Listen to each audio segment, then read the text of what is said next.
नमस्कार दोस्तों, कैसे हैं आप लोग? तो दोस्तों आज मैं बातें करूँगी कि पैसे जो होते हैं ना, वो कभी-कभी बहुत नुकसान भी करता है, बहुत फ़ायदा भी करता है। लेकिन मैं बता दूँ कि ये डिपेंड करता है कि वो पैसा किस तरीके से कमाया गया है।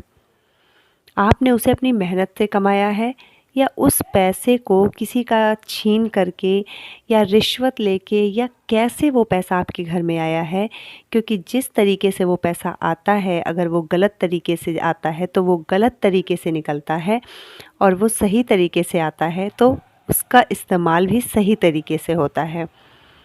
क्योंकि आपने देखा होगा ना कि अक्सर आपने सुना होगा कि उनके घर में इतनी बीमारियां हैं, क्यों?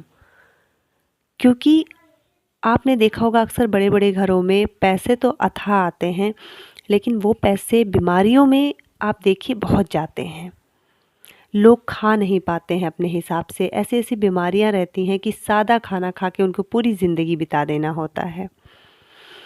तो मैं बातें करूँगी कि कुछ ऐसी गलतियां हैं जिनको अगर आप नहीं करेंगे तो वो पैसा आपके लिए हमेशा काम आएगा और उसका कोई नुकसान आपको झेलना नहीं पड़ेगा। ये मेरा व्यक्तिगत अनुभव है तो मुझे लगा कि आपके साथ शेयर कर दूँ।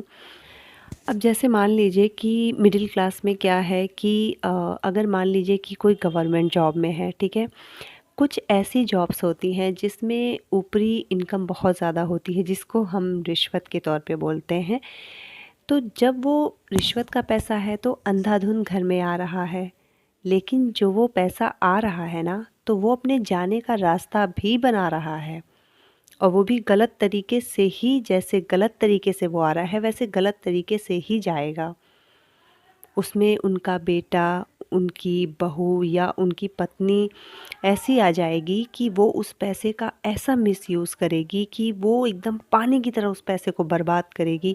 या कोई ऐसी बीमारी आ जाएगी उनके घर में कुछ सालों के बाद कि वो पैसा ऐसे बहेगा कि आपको पता ही नहीं चलेगा और सुकून तो उस घर में नाम मात्र का भी नहीं रहेगा। बाहर से आपको सब कुछ दिखेगा कि बहुत अच्छा, लेकिन सुकून उस घर में बिल्कुल भी नहीं होता है, क्योंकि मैंने ये देखा है। मान लीजिए जैसे कोई एक टीचर हैं, तो टीचर की जो इनकम होती है वो तो लिमिटेड होती है। फ़िलहाल आज के टीचर्स की बात नहीं कर रहे हैं, उनकी तो सैलरी काफ़ी अच्छी होती है। लेकिन आपने अक्सर देखा होगा कि उनके ऊपर सैलरी तो उनको बहुत दी जाती है, लेकिन वो बच्चों को उस तरीके से पढ़ाते नहीं हैं। जबकि वो एजुकेटेड बहुत होते हैं, काफ़ी एग्ज़ाम्स क्लियर करके वो इस प्रोफ़ेशन में जाते हैं, लेकिन वहाँ जाने के बाद वो रिलैक्स हो जाते हैं क्योंकि ये गवर्नमेंट जॉब है। वो अपना ध्यान अपने और सारे बिज़नेस पे देते हैं, ना कि उन बच्चों को पढ़ाने में, जिन बच्चों को पढ़ाने के लिए उन्होंने इतने पैसे मंथली उनको सैलरी के रूप में मिल रही है। अब आप ये बताइए कि आपने तो वो पैसे बिना मतलब लिए, तो वो कैसे जाएँगे? आगे जाके आपके बच्चे की एजुकेशन पे उसका इफ़ेक्ट ज़रूर पड़ेगा। अब बहुत लोग हैं ऐसे जो कहेंगे कि अच्छा, नेता लोग तो इतना पैसा कमाते हैं, उनकी तो लाइफ़ इतनी अच्छी है। ज़रा पास से और अंदर जाके देखिए कि उनकी लाइफ़ बाहरी दिखावे पे है। घर में कोई सुकून नहीं है। तो अगर आपको मानसिक सुकून चाहिए तो वो आपको गलत पैसे से नहीं मिलेगा, वो आपको ईमानदारी से कमाए हुए ही पैसों से मिलेगा। वो जो बाहर से दिखता है ना, वो बाहरी होता है। अंदर आप जब जाइए तब आपको समझ में आएगा कि अंदर का क्या माहौल है। ये मेरा व्यक्तिगत अनुभव है, मुझे पता है ये चीज़, इसलिए मैं कह रही हूँ।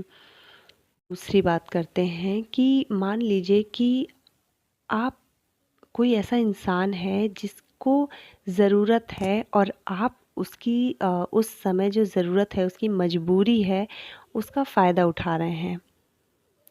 और वो जो फ़ायदा है वो बेचारा मजबूर हो कर के अपने उस ज़रूरत को पूरा करने के लिए, क्योंकि उस समय उसको वो काम होना उसका बहुत ज़रूरी है, उसका फ़ायदा आप उठा रहे हैं और उससे अच्छी खासी रकम ले रहे हैं। तो आपको क्या लगता है कि आपने उसकी मजबूरी का फ़ायदा उठा लिया तो आपको उसका कुछ लॉस नहीं होगा? जितना फ़ायदा उठाया है उसका 100 गुना आपको लॉस उठाना पड़ेगा। भगवान भी कहते हैं कि किसी मजबूर का फ़ायदा कभी मत उठाओ, क्योंकि किसी मजबूर का फ़ायदा अगर आपने उठाया तो आपको भगवान भी माफ़ नहीं करता। अगर 1 गुना लिया है तो 100 गुना देना पड़ता है। तो इसका भी ध्यान आप ज़रूर रखें और कभी भी किसी की मजबूरी का फ़ायदा आप ना उठाएँ। तीसरी और सबसे अहम बात, आपने देखा होगा कि कुछ इंसान होते हैं, वो कहते हैं ना कि ये इंसान बहुत दोगलापन रखता है ना? डुअल पर्सनैलिटी मत रखें।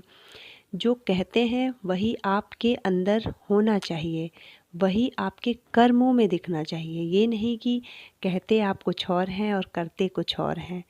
तो ऐसे जो इंसान होते हैं ना डुअल पर्सनैलिटी लिए हुए, वो तो समाज के लिए बहुत बड़ा खतरा होते हैं। कब वो तो बोलेंगे कि भाई मुझे 1 रुपया भी ऊपर का नहीं चाहिए, लेकिन अंदर से वो इतनी ज़्यादा वसूली करते हैं कि आप अगर सुनेंगे ना तो आपको लगेगा कि हे भगवान, ये कितना धूर्त इंसान है कुछ और दिखाता कुछ और है।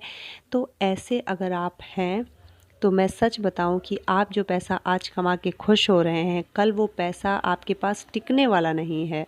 वो तो आपके पास इधर या उधर से निकल ही जाएगा। ये तो 110% श्योर है, इसमें कोई भी शक नहीं है। इस चीज़ पे मैं एक कविता ज़रूर कहना चाहूँगी कि फेंका हुआ किसी का न छीना हुआ मिले, मुझको तो मेरे नसीब का बस लिखा हुआ मिले।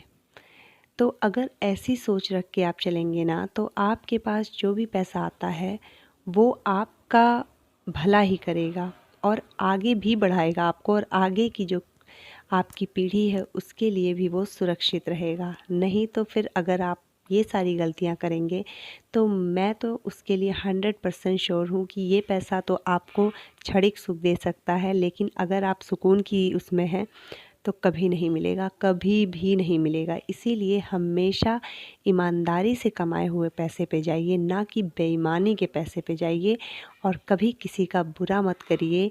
और हमेशा ये सोचिए कि मैं ये काम कर रहा हूँ या कर रही हूँ तो किसी की भलाई के लिए कर रही हूँ, क्योंकि अगर आप किसी की भलाई के लिए काम करेंगे ना तो वो आपको 100 गुना होके वापस मिलेगा, और बुराई के लिए करेंगे तो भी आपको वो 100 गुना होके वापस मिलेगा। तो आपको ये विचार करना है कि आपको क्या करना है, कैसे चीज़ों को मैनेज करना है, ये आपके ही हाथ में है। तो अगर आप इस चीज़ को ध्यान में रखेंगे तो वो पैसा टिकेगा भी और फलेगा भी। तो मिलते हैं आपसे नेक्स्ट व्लॉग में। नमस्कार दोस्तों, जय श्री राम।